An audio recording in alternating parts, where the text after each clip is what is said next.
មូលនិធិមេលេជ័យគួចបានរៀបចំនៅកម្មវិធីបរិច្ចាគអាហារសប្បុរសធម៌លើកទី20របស់ធនាគារអាហារសប្បុរសធម៌មេលេជ័យគួចជូនដល់ប្រជាជនខ្វះខាតចំនួនជិត200នាក់ដែលរស់នៅក្នុងសហគមន៍បណ្ដង2ក្នុងសង្កាត់កូរកាខណ្ឌព្រែកភ្នៅរាជធានីភ្នំពេញដើម្បីឲ្យពួកគាត់បានទទួលទាន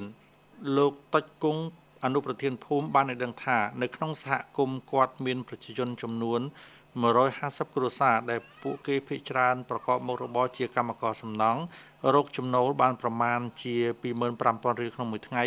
ចំណែកកម្មកររោងចក្រវិញរកចំណូលបានប្រមាណជា$140ក្នុងមួយខែ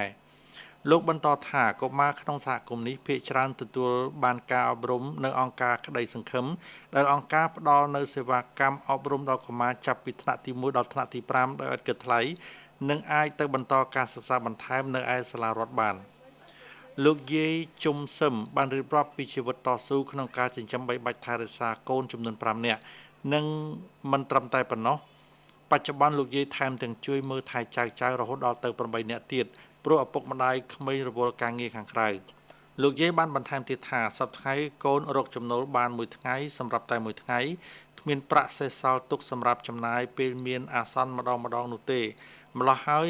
នៅពេលឈឺថ្កាត់ម្ដងពិបាកខ្លាំងណាស់ព្រោះគ្មានប្រាក់គ្រប់គ្រាន់សម្រាប់ដោះស្រាយថ្លៃព្យាបាលលោកខឹមប៊ុនវត្តប្រធានកម្មវិធីមូលនិធិមេលេជ័យគួចបានបញ្ជាក់ថា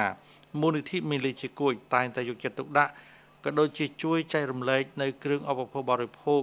ដល់ប្រជាជនខ្វះខាតនៅតាមសហគមន៍ក្រីក្រទីវត្តអារាមមណ្ឌលកុមារកំព្រានិងមន្ទីរពេទ្យនានាផងដែរ